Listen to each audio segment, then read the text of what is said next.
Oke, kita akan langsung bahas hal ini. Sudah ada dua orang narasumber yang bergabung bersama kami pagi hari ini. Ada Saud Situmorang, Wakil Ketua KPK periode 2015-2019. Selamat pagi Pak Saud, terima kasih sudah hadir. Pagi. Oke, baik. Di studio juga sudah bergabung bersama kami ada Mas Kurnia Ramadana, peneliti ICW. Terima kasih Mas Kurnia sudah meluangkan waktunya. Oke, saya mau ke Pak Saud dulu ya, Mas Kurnia ya.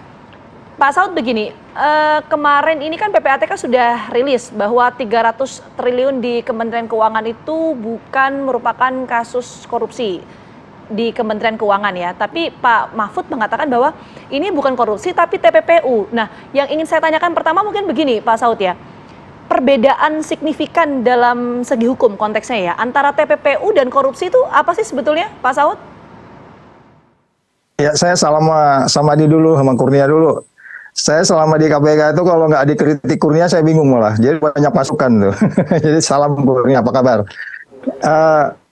Mbak, coba kita lihat ya.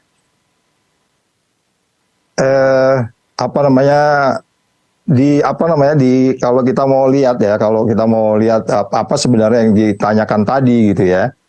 Saya mau nggak mau kan harus kepada yang lebih prinsip gitu sebenarnya. Apa sebenarnya TPPU itu gitu loh, dan bagaimana menyelesaikannya gitu ya. Nah, kalau kita bicara TPPU ya, coba dilihat di situ ya, di layar ada ya. Saya hanya ingatkan aja, TPPU itu ini gitu, jangan salah gitu loh ya. Bahwa pasal 69 itu sudah menjelaskan untuk dapatnya dilakukan penyidikan, penuntutan, dan pemeriksaan sidang pengadilan terhadap tindak pidana pencucian uang. Jangan lupa Pak Mahfud bicara TPPU ya, tadi seperti disampaikan. Tidak wajib dibuktikan terlebih dahulu tindak pidana asalnya. Ini pasal 69 ini memang banyak perdebatan ya. Ini pasal 69 ini banyak sekali perdebatannya. Ya ruwet sekali memang, tapi sini biar jelas. Ini kita bisa berdebat 3 hari lah tentang ini. Nah, di pasal ini sekali lagi saya katakan bahwa di pasal ini ya kalau kita mau kembali kepada yang paling awal lagi, kenapa itu ada TPPU segala macam itu, kita kembali ke sini juga ya, bahwa sebenarnya apa sih kenapa ada TPPU ini dan kemudian tidak perlu tindak pidana asalnya gitu ya? Karena apa? Di dalam TPPU sendiri itu sudah dijelaskan sebenarnya di pasal 3, 4 dan 5 yang akan dikenakan pada orang itu, yang pasal 3, 4 itu pasif ya, aktif ya. Kalau pasal 5-nya itu yang pasif ya, 3, 4 itu pasif, yang pasal 5 aktif, pasal 3, 4, 5 yang pasif. Pasif itu kayak orang tinggal di gang di TV muang tuh. Itu juga bisa gitu. Itu nggak perlu cari-cari, pokoknya ada tadi sudah kita lihat bahwa Anda nggak perlu predicate crime-nya. Nah, sekarang saya melihat ada perdebatan sepertinya. Ini kayak pingpong. PPATK pingpong, Pak Mahfud sudah menyatakan, Trisy Mulyani menyatakan. Saya khawatir nih kita ini jadi membiarkan tindak pidana sebenarnya.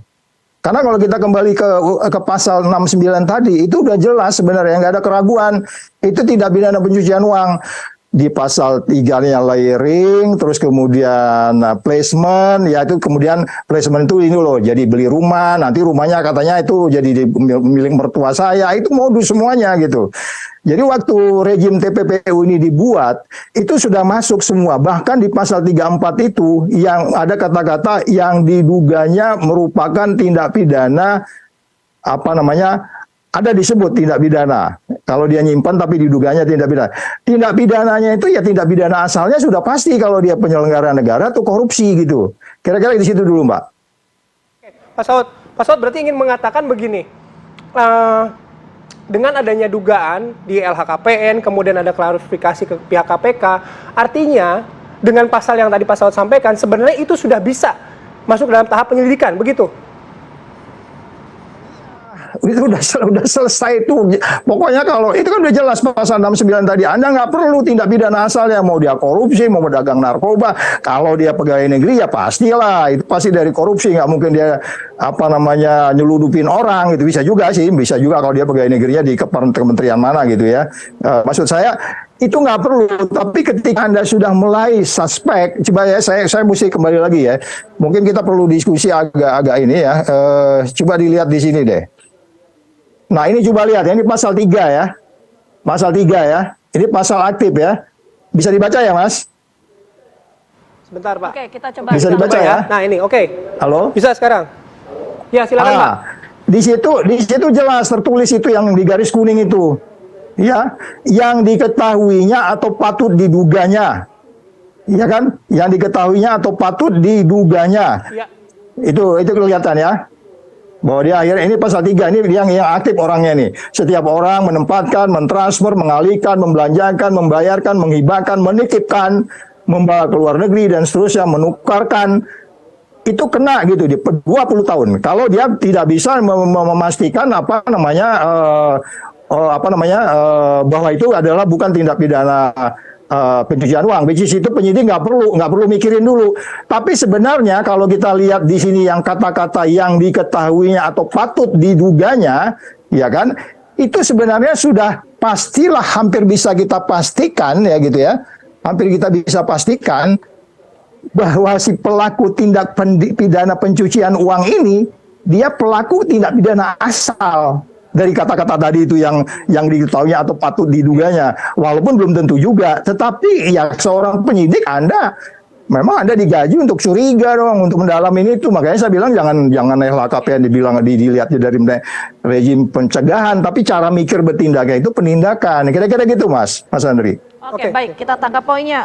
Pak Saud, saya mau ke Mas Kurnia kalau gitu. Mas Kurnia, kalau melihat, kami kan disampaikan 300 triliun ini transaksi janggal di Kementerian Keuangan, bukan merupakan korupsi, tapi ada kasus korupsi pajak. Itu Anda punya data soal itu nggak, ICW? Ada 3 hal sebenarnya melihat situasi terkini. Yang pertama memang dalam konteks penyampaian kepada publik, ada yang harus diperbaiki memang di tataran pejabat publik kita. Misalnya kepada Menko Polhukam, karena keterangannya berubah-ubah. Awalnya mengatakan korupsi, tindak pidana pencucian uang, padahal dia bersamaan dengan Bu Sri Mulyani kala itu, dan di ujung ada kepala PPATK yang menyatakan ternyata bukan korupsi atau pencucian uang, tindak pidana kepabean, cukai, dan lain sebagainya. Kemudian yang kedua, yang menarik sebenarnya, saya menyambung dari apa yang disampaikan Pak Saud, di dalam Undang-Undang 8 tahun 2010 atau Undang-Undang Pencucian Uang, kewenangan PPATK itu sebenarnya sangat besar. Bahkan PPATK itu ketika mendeteksi ada transaksi mencurigakan yang bertolak belakang dengan profil harta kekayaan pegawai negeri sipil atau lebih luas penyelenggara negara, mereka dapat menghentikan saat itu dan mengirimkan kepada penyidik. Kalau tidak ada yang mengakui siapa pemilik transaksi itu, maka penyidik dapat meminta kepada pengadilan agar dirampas harta kekayaannya. Itu untuk memotong proses pidana yang selama ini terbilang lama. Kemudian yang ketiga, dalam konteks hari ini adalah kita melihat secara jelas ada kekosongan hukum yang harus ditambal oleh pemerintah dan DPR. Apa itu? Yaitu Undang-Undang Perampasan Aset yang sangat berguna untuk menangani perkara-perkara yang selama ini sedang dibincangkan masif oleh masyarakat. Oke, itu kan masih jadi diskursus juga ya, masih dari pembahasan. Tapi begini, singkat saja sebelum kita jeda, Mas Kurnia. Ini kan 300 triliun uang transaksi janggal lah, ya, transaksi janggal di Kementerian Keuangan itu data dari ICW itu memang merupakan bentuk korupsi dari pajak dan lain sebagainya, bukan di Kementerian Keuangan. Anda sepakat nggak soal itu? Yang pertama, informasi itu adalah informasi yang lahir dari PPATK dengan konsep Financial Intelligence Unit. Jadi sebenarnya yang dapat mengakses dokumen itu hanya penyidik dan PPATK. PPATK itu kan bekerja di 2 ranah. Satu, mereka pasif menunggu permintaan dari penyidik. Kemudian yang kedua, mereka bergerak aktif sebagaimana yang tadi saya sampaikan.